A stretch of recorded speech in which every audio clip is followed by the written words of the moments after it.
Hi, நான் உங்கள் பாவி. இட்லிக்கு நார்மலாக சட்னி சாம்பார்லாம் வச்சு சாப்பிடாம ஒரு டிஃப்ரெண்ட்டான டேஸ்ட்டில் ஒரு சூப்பரான குழம்பு ரெசிபி சொல்லட்டுமா? மறக்காமல் சேவ் பண்ணி வச்சுட்டு ட்ரை பண்ணி பாருங்கள்.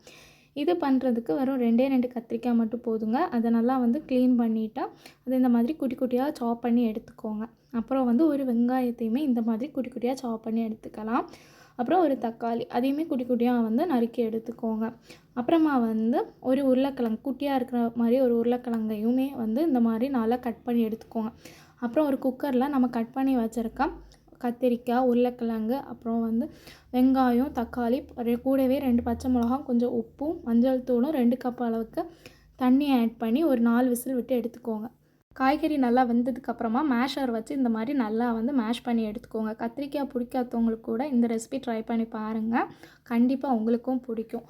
அப்புறம் ஒரு பேனில் தாளிப்புக்காக கொஞ்சமாக எண்ணெய், கடுகு, உளுந்து, ஒரு காஞ்ச மிளகா, கொஞ்சமாக மணத்துக்காக பெருங்காயம், அப்புறம் ஒரு பெரிய வெங்காயத்தை குட்டி குட்டியாக நறுக்கி ஆட் பண்ணிக்கோங்க.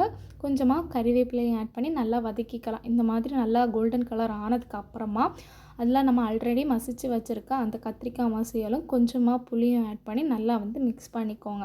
அப்புறமா இதில் இன்னுமே டேஸ்ட் ஆட் பண்ணுறதுக்காக கொஞ்சமாக சாம்பார் பொடியும் ஆட் பண்ணி இந்த மாதிரி நல்லா மிக்ஸ் பண்ணதுக்கப்புறமா லாஸ்ட்டாக ஒரு ஸ்வீட்னஸ்க்காக கொஞ்சமாக வெல்லம் ஆட் பண்ணி கொதிக்க விட்டு இறக்குங்க. சூப்பரான குழம்பு ரெடி ஆயிடும். சூடான இட்லி வச்சு சாப்பிட்டு பாருங்க.